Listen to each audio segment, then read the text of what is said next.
자, 2015학년도 연세대학교 모의논술. 이때 이게 모의논술을 왜 봤냐 하면 선생님도 몰라요. 잘 모르겠는데 2014학년도에 연세대학교가 논술 문제 변형을 가했어. 너 지난번에 풀어봤지? 뭐예요? 그 가나다라 순서 정하기. 그 사회 개인이 사회에 미치는 영향에 따라서. 혹시 풀어봤어요? 그 풀어본 그 문제 같은 경우가 원래 연세대학교 문제가 어떻게 나와요? 3자 비교 또는 2자 비교 플러스 논의하는 형태, 이게 제일 많았는데 그렇게 안 나오고 그 당시에 저기로 해서 나왔던 거야. 그 4개의 제시문을 그 순서 정하는 게 나왔고, 그리고 인문계 문제, 그게 사회계 문제고, 인문계 문제에서도 보면 세제시문으로 나왔는데 그냥 단순히 3개를 비교하시오 이렇게 준 게 아니고 그 2제시문 비교가 이루어지면서 3번째 제시문에서 또 한 번 다시 비교를 시키는 또 다른 형태의 문제를 냈단 말이야. 그래갖고 그 문제의 유형들로 봤을 때 얘네들이 그때 이제 파격이 가해졌던 문제라서 15학년도에 이제 또 다른 형태를 한번 제시를 했던 것 같아요. 근데 이 이후에 다시 원래대로 문제가 돌아옵니다. 근데 뭐 올해 또 바꿀 수도 있는데, 그러니까 그때 문제에 이렇게 파격이 가해졌던 게 얘네들이 우리가 뭐 이런 유형만 고정적으로 내는 건 아니다. 그래서 그런 것을 보여주려고 했던 것 같아요. 그러니까 학원에서 뭐 3자 비교형 뭐 공식처럼 외워갖고 쓰고 하는 것들이 있거든. 실제로 그런 문제집도 있고 참고서들. 근데 이제 그런 것들 하지 말라는 거겠지. 그래서 그것만 연습을 하면 문제 유형이 바뀌면 어려워. 예를 들어서 지금 연대 문제 풀다가 고대 유형 풀면 문제가 안 풀려요. 그런 거지. 그러니까 그 사고의 전환이 필요한 거야. 근데 어쨌든 그럼에도 불구하고 논술 문제를 풀 때 가장 중요한 것은 일단 제시문을 그 논증적으로 이해하고 분석적으로 가야 돼. 연세대가 되게 중요하게 보는 게 분석적 사고란 말이야. 그래서 그 분석적 사고를 이제 키워야 됩니다. 이번에도 문제 유형이 좀 똑같진 않지. 달라졌죠. 약간 다른 형태의 문제야. 한번 봅시다. 문제 1번.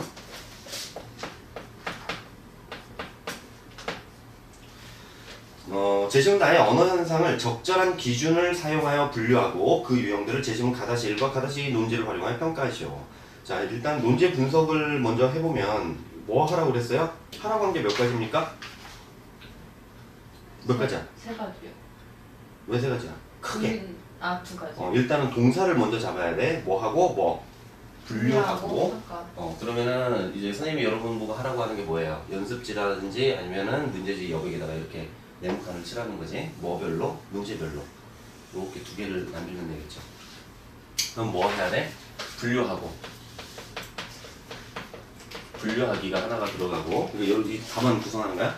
논제를 분석하면, 논제 분석을 하면, 논제 분석한다는 건 뭐예요? 분석. 나누고 쪼개는 거야. 나누고 쪼개는데 그냥 나누고 쪼개는 게 아니라 뭘로? 구성 요소별로. 그러면은 어떻게 해야 되냐? 여기에서 볼 때 구성 요소별로 쪼개려면은 논제에서는 동사를 보고 잡으면 돼. 어떤 이제 무엇을 하라라고 하는. 그러니까 분류하시오 이거 하나 잡아놓고, 그리고 그 다음에 평가하시오. 분석하면 여기서는 분류하고 평가, 분류, 앤드, 평가 2가지로 나눠졌기 때문에 이것도 둘로 나눠서 써라. 여기서 평가하기 이렇게 해놓고, 그리고 세부적으로 이제 문제들을 한번 봐야지. 다시 각 하위 문항별로 분류하기, 평가하기, 이 각각 그 문항별로 그 하위 문항별로 조건을 한번 보면, 나의 언어 현상을 적절한 기준을 사용하여 분류하라. 나의 언어 현상을 적절한 기준을 사용하여 분류하라. 그러니까 여기서는 나의 언어 현상을 분류를 해줘야 되고, 그 다음에 그 유형들을 가다시 1과 가다시 2 논지를 활용하여 평가하시오. 그러면은 언어 현상이 분류돼서 나타날 거고, 이 현상들을 어떻게 하라? 평가를 하는데 어떻게 하라 했습니까? 가다시 2를 바탕으로 평가하고, 가다시 1을 바탕으로 평가하기, 그리고 가다시 2를 바탕으로 평가하기. 그렇게 되겠지.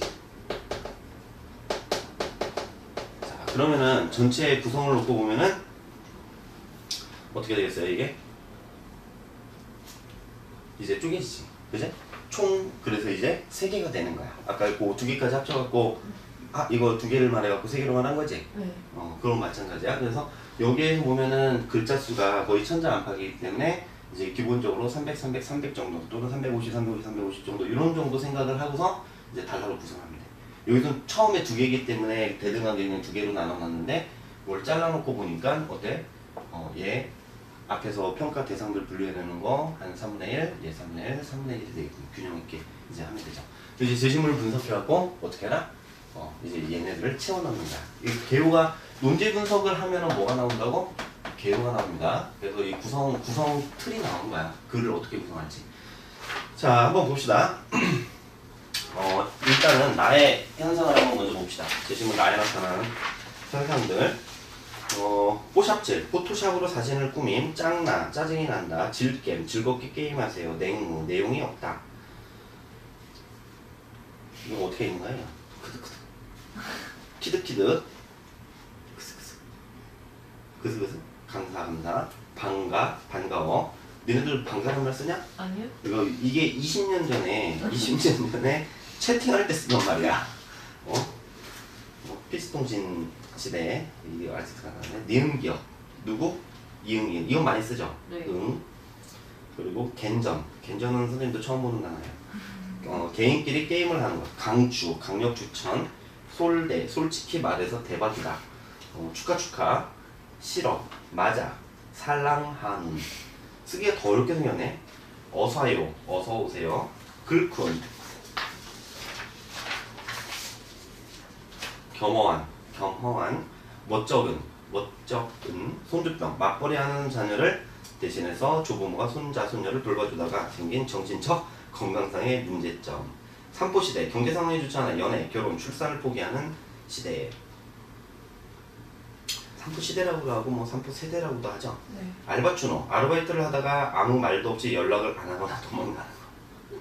타조세대, 맹수로부터 위협을 받으면 땅속에 머리를 박는 타조에 빗대어 노후에 대한 불안이 있지만 대책은 없는 세대를 뜻함.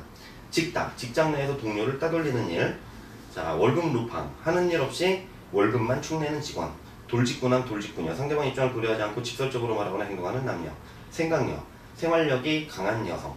김치녀, 한국 남성이 한국 여성을 비하해 이르는 말. 능청남, 능력 있고 청소도 잘하는 남성. 신생아남, 신생아녀, 다른 사람의 도움 없이는 스스로 아무것도 못하는 남녀. 운도남, 운도녀, 운동화를 신고 출퇴근하는 도시 남녀. 등골 백팩, 부모에게 경제적으로 큰 부담이 될 만큼 비싼 책가방. 백팩도 이러나? 그 주로 이제 노스페이스 파카가 그러지 않았어요? 그지? 네. 그 등골 등골 브레이커, 그지? 백팩은 싼 것도 많은데, 그지? 자, 근데 여기서 언어 현상이 어떻게 분류돼? 일단은 얘네들 전체 나타난 언어 현상들의 사례들 특징이 뭐예요? 일단 우리가 지금 사실은 일상적으로 평범하게 표준말로 사용하고 있는 단어들은 아닌 거지. 어떻게 분류가 될 수 있을까? 일단은 보면은 딱 눈에 띄는 게 어떤 게 있어요. 눈에 띄게 이런 거 왜 그럴까? 기억시옷 이런 것들은 누구, 응응 이런 건 왜 그래요? 어디에서 사용되는 말이지? 인터넷이나 아니면은 스마트폰, 네, 소셜 네트워크. 스마트폰 뭐 이런 데서 이제 문자라든지 아니면 뭐 카톡이라든지 그 다른 이제 SNS 이런 데서 많이 사용하는 것들이죠. 글콘 이런 것도 그렇고 채팅에서도 많이 사용하고 인터넷 채팅이나 이런 데서 많이 사용하죠. 왜 이런 말을 사용하지? 빠르게 쓰라고. 그렇죠. 빠르게 쓰느라고. 이제 타자 예를 들어서 저 문자 넣는 것도 쉽지 않기 때문에. 네. 그러니까 지금 여기에서 이제 생각해 볼 수 있는 것은 빠르게 쓰려고 하는 것을 다른 말로 하면 뭐라 그럴 수 있어? 일단은 얘네들 특징은 뭐냐면은 여기에서 사용되는 이런 단어들은 줄임말이야, 줄임말. 그치? 줄이는 방식이 여러 가지가 있는 거지. 줄임말인데 얘네들 이렇게 줄여서 쓰는 이유가 뭘까? 뭐 때문에 그래요? 편의성을 고려해서 줄인 거죠. 편의성을. 대체로는 이제 편의를 위해서 줄인 말들이야. 예를 들어서 뽀샵질 이런 것도 포토샵으로 사진을 꾸미는 거 이걸 이렇게 인터넷에다가 다 쓰고 SNS에다가 나 오늘 포토샵으로 사진을 꾸미느라고 힘들었어 뭐 이렇게 쓰려면 길잖아. 그치? 그러니까 뽀샵질 힘들었어 너 뽀샵질 짱 뭐 이렇게 하겠죠. 자, 그리고 뭐 짱나 이런 것도 마찬가지지. 짜증난다 다 쓰질 않고 이제 우리 발음에서 이제 편의성 이런 것들을 고려해서 쓰는 말들이죠. 그래서 이렇게 편의성을 위해서 쓰는 말들이 있고 또 하나는 물론 이제 편의성이 아닌 다른 것도 있어. 사랑하는 이렇게 쓰는 건 뭐예요? 이렇게 쓰면은 좀 오글거리죠. 귀엽게 보이려고. 근데 안 귀엽죠? 싫어 이거. 이거 귀엽지 않아. 왜? 그냥 너무 아니 좀 표준말을 썼으면 좋겠어요. 못 알아들을 때가 있고 물론 이제 선생님은 오타왕이야. 오타가 무지하게 많아요. 깨지는데. 자 그런데 이런 것도 있지만은 아까 이제 돌직구나 손주병, 산보시대 이런 것들은 또 뭐가 있어요?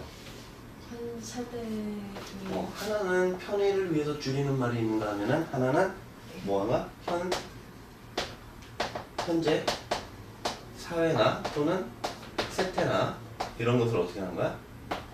반영? 그렇지, 반영해주는 말이죠. 이것은 어떤 사회에서 어떤 문제 현상으로 나타나는 것들, 이것들을 표현하는 말이야. 왜? 이전에는 그 단어가 없었습니다. 문제 현상을 표현하려고 하는 우리는 이런 것들을 뭐라 그래요?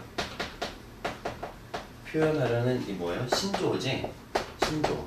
그러니까 현재의 우리 단어에는 저것들이 없기 때문에 신조어를 통해서 표현하는 거죠.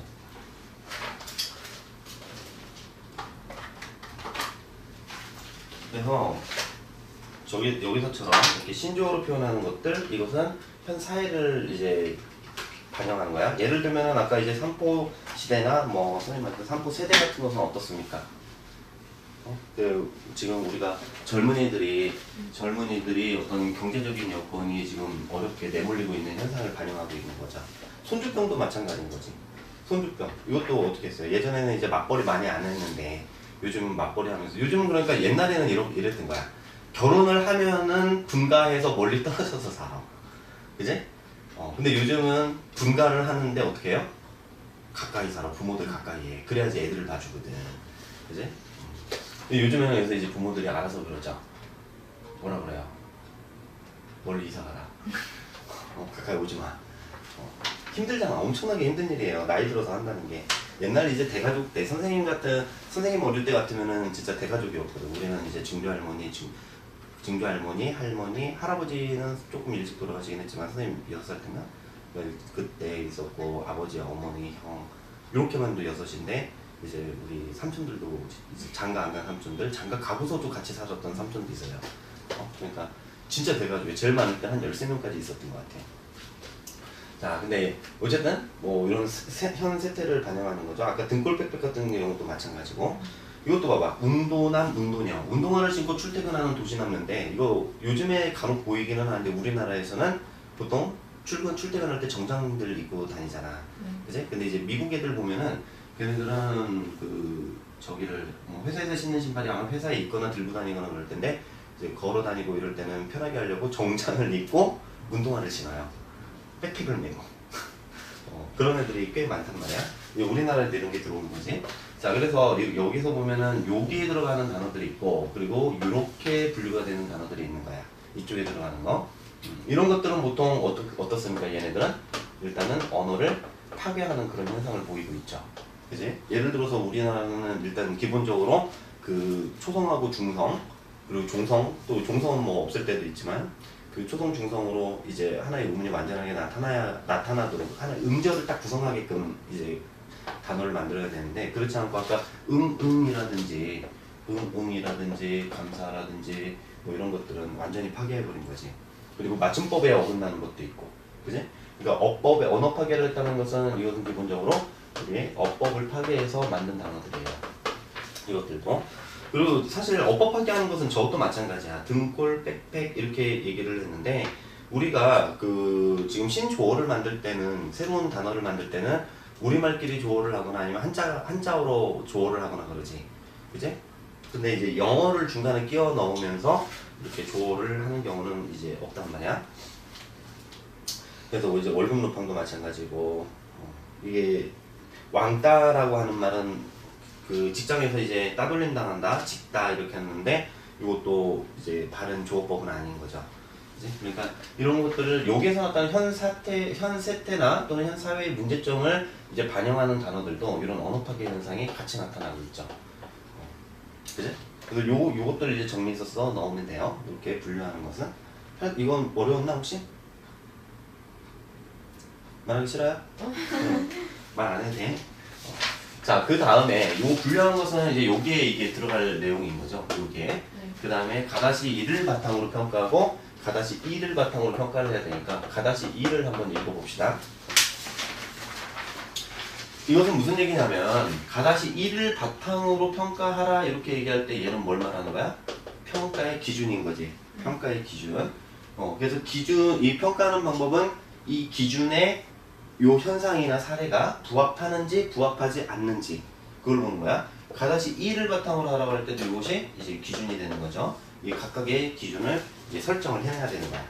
자, 재심이 이렇게 어렵진 않습니다. 사람들은 법을 어기면 형벌을 받고 도덕을 어기면 사회적 비난을 받는다.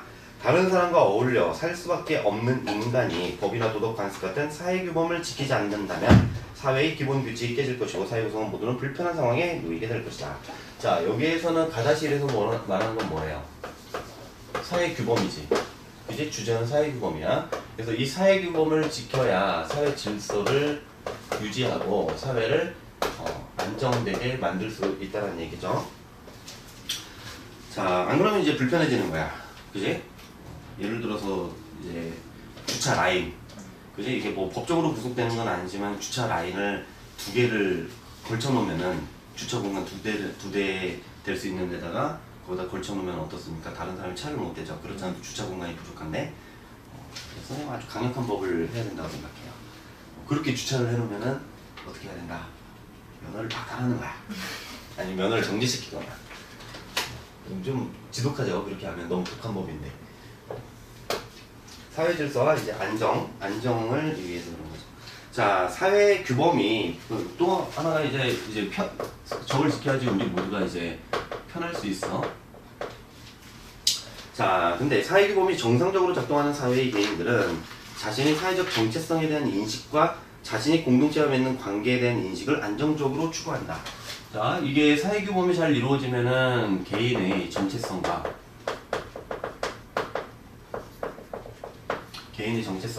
그리고 뭐라고 그랬습니까? 공동체와 맺는 사회적 관계. 이 사회적 관계가 어떻게 된다? 이것이 안정적일 수가 있어요. 안정적일 수가 있어. 또한 사회 구성원들은 게임의 규칙이 잘 만들어진 상황에서 자신의 잠재력을 충분히 발휘할 수 있다. 개인들의 방종으로 사회적 규범이 무너지면 이렇게 정체성도 형성이 될 뿐만 아니라 자신의 이제 잠재력도 개발할 수가 있다. 안정적일 때. 상당히 추상적인 말이지. 개발과 발휘가 가능하자. 이게. 근데 개인들이 방종으로 사회적 규범이 무너지면 그 사회 구성원들은 늘 사회의 유지 가능성 자체에 대해 회의를 느낄 것이고 안정적으로 생산적인 일에 참여하는 것조차 힘들게 느낄 것이다. 그렇죠. 그러니까 뭐냐면 사회 규범이 무너진 상황에서는 내가 개인 삶이 되게 불안정한 거야. 사회 규범이. 여기서 법이나 도덕이나 아니면 우리 관습이나 이런 것들이 무너지면 예를 들어서 뭐 별거 아닌 것 같아도 예를 들어서 제사를 놓고 갈등을 한다고 생각을 해봐. 우리 관습적인 규범이란 말이야. 그런데 예를 들어서 뭐 그 시아버지, 시어머니는 제사를 지내는데 며느리는 제사를 안 지내려고 그래. 그럼 어떻게 되겠어요? 갈등이 생기는 거죠. 그지? 그렇게 갈등이 생기면은 어떻게 돼요? 그 가족 공동체와의 관계가 불안정해지는 거야. 그지? 그럼 이제 싸움하는 거예요. 남편은 뭐 하겠어요? 제사 지내러 가자! 마누라는 제사는 지낼 수 없다! 그지? 이제 싸우는 거야. 그러면 어떻게 돼? 가족 관계도 불안정해지고 그 부부 관계도 불안정해지는 거지. 마찬가지야 이게. 자, 예를 들어서 이제 그런 걸 말하는 거죠. 이걸 바탕으로 볼 때 이렇게 해놓고 가다시 2까지 해보고 봅시다. 어떤 사회가 비일상적이고 비관례적인 행동들, 개인 감정이나 자유의지를 바탕으로 한 행동들을 일탈이라는 말로 억압한다면 그런 사회는 획일화되고 경직된 채로 생동감을 잃어버릴 수 있다. 자, 여기에서 일탈이라는 단어가 여기서는 주제어로 잡히죠. 그지? 여기서 이것은 일반적으로 우리가 일탈이라고 하는 것은 비정상적인 거지. 그리고 비정상적이나 비관례적인 것들. 비관례적인 것들. 우리가 일반적으로 안 한다는 거야. 근데 그런 것을 하는 것을 일탈은 실제로 뭡니까? 규범에서 어긋나는 거지. 네. 규범에 어긋나는 행동인데 규범에 어긋난다고 했을 때 이것을 일탈이라 비정상적이거나 비관례적인 것을 일탈이라고 말하면서 억압을 하게 되면 어떻게 된다? 획일화되는 거죠. 획일화되는 거야. 경직된 채로 생동감을 잃어버릴 수 있어. 얘 대표적인 게 뭐냐면은 여러분들은 지금은 선생님이 잘 모르겠어요. 텔레비전을 하도 안 보고 연예인들 별로 관심이 없어서 선생님 어릴 때, 선생님 고등학생 때 그때 엄청난 히트를 친 사람들. 그게 스테지오 아이들이야. 그때는 뭐 어디를 가나 스테지오 아이들이었고 고등학교 1학년 때 무슨 수학여행을 가든 수련회를 가든 장기자랑해라 그러면 꼭 스테지오 아이들 노래를 부르고 춤을 춥니다. 근데 걔네들이 대단히 특이한 이제 예전하고는 달라. 예전에는 보면 가수들이 다 이렇게 서갖고 그냥 마이크 들고 이렇게 하고서 노래를 불러요. 제스처, 춤도 없어요. 그냥 뭐야? 이런 거지 그냥. 뭐 이런 정도? 이거밖에 안 한다고. 근데 스테지오 아이들 나타나서 뭐 했습니까? 물론 스테지오 아이들 직전에도 그렇게 춤추고 뭐 랩도 사실 있기는 있었어. 랩 같은 게. 근데 그걸 아주 별로 이렇게 사람들이 신경도 안 썼기 때문에. 근데 서태지오 아이들이 나타나고서는 일단은 얘네들이 어떻게 해요? 애들 유치원생 같은 옷을 입고 나오지. 옷을 입으면은 뭐 반바지에다가 그 이제 스타킹 여기 무릎 정도까지 올라가는 건가 이런 거 신고 운동화 신고 가방 메고 모자는 알록달록한 모자를 이렇게 옆으로 쓰고 그러고서 튀어나와갖고 막 춤추고 랩도 하고 막 이상한 짓을 하는 거예요. 머리는 물들이고 물론 그때도 이제 물들인 연예인들이 있었는데 별로 없었다고. 그때 우리 선생님 세대를 뭐라고 하냐면 X제너레이션이라고 했어요. X세대. 그때가.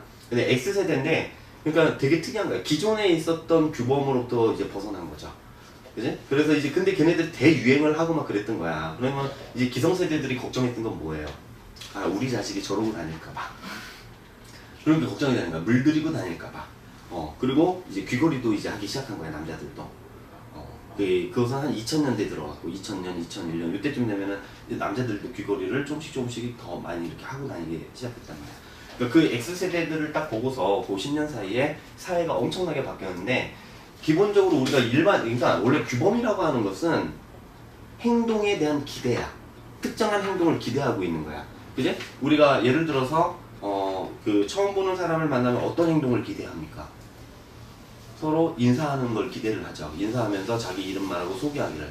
근데 처음 만났는데 어떤 공식적인 자리에서 만났으면 뭐였든 근데 인사도 안 하고 가만히 있어. 그러면 어때요? 쟤가 나 싫어하나? 쟤 왜 저러지? 뭐 이런 생각을 하는 거죠. 행동에 대한 기대인 거야. 특정 상황에서 어떤 행동을 기대하게 되는 거야. 그지? 이게 사실 규범인 건데 그 규범에서 벗어났을 때 우리는 비정상적이고 비관례적이라고 얘기를 하는데 그것은 모두 다 일탈이라고 규정을 하게 되면 어떻게 해버린다? 획일화시키는 거죠. 그러니까 서태지와 아이돌 같은 애들이 나타났을 때 새로운 것이 일탈처럼 보이지만 걔네들이 사실은 사회를 이제 또 변화시키는 힘이 되기도 하거든.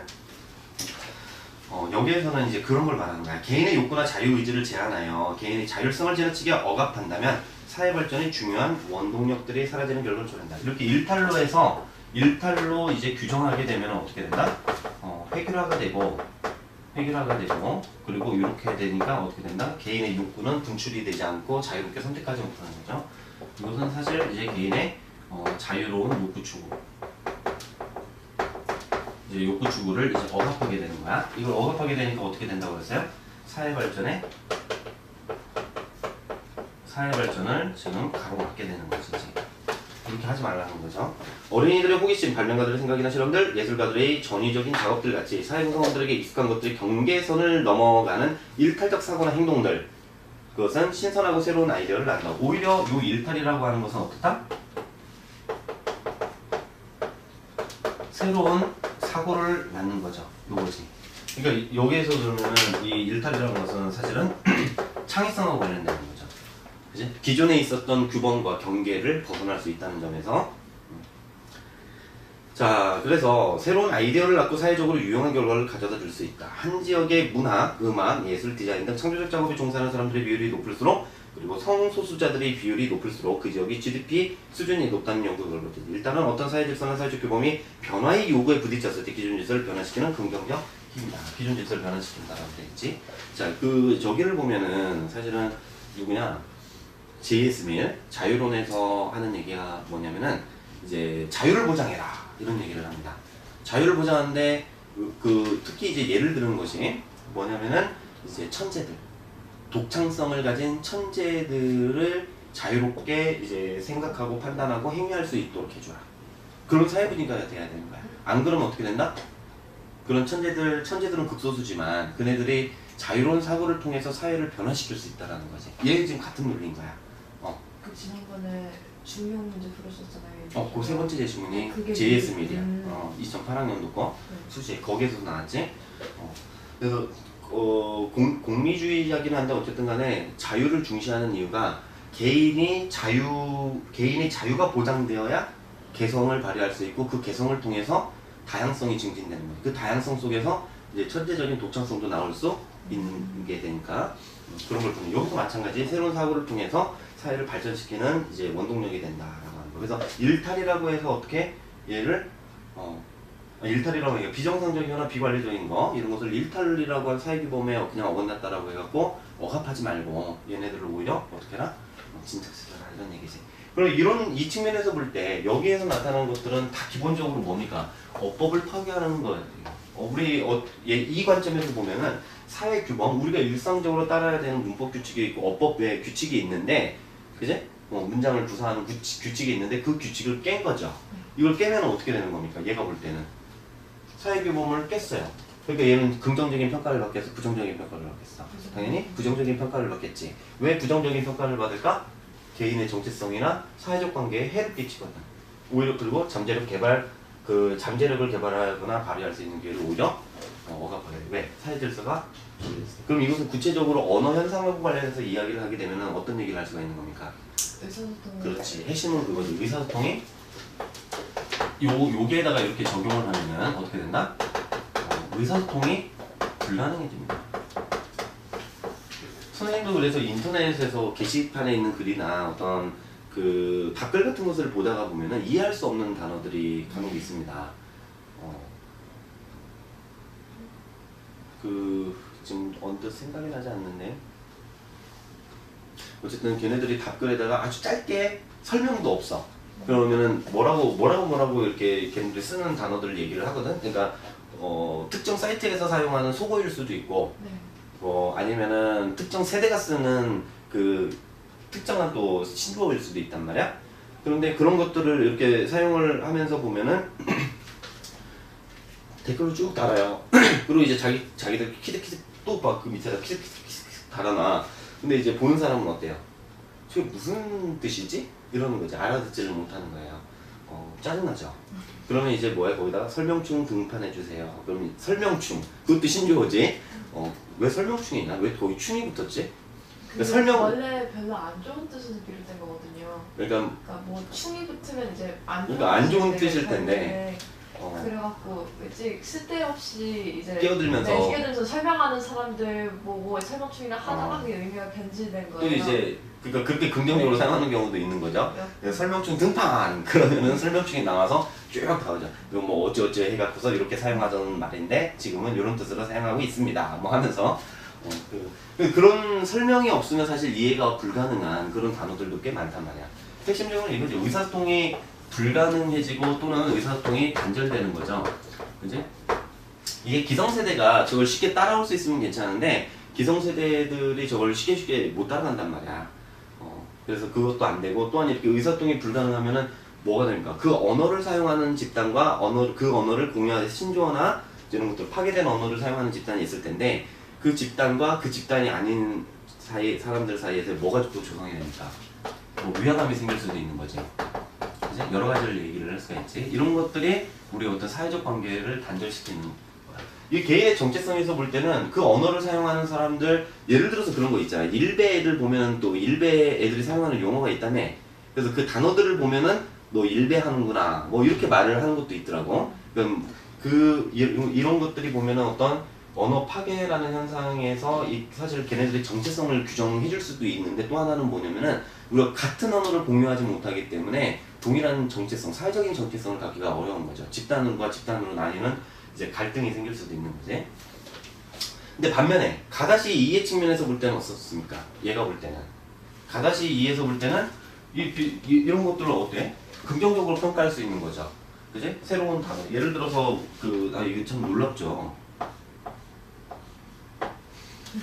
그지? 좌절. 그지? 좌절인데 처음에는 뭔가 했어요. 뭔가 했는데 이게 우리 문자로 이모티콘을 만들어낸 거잖아.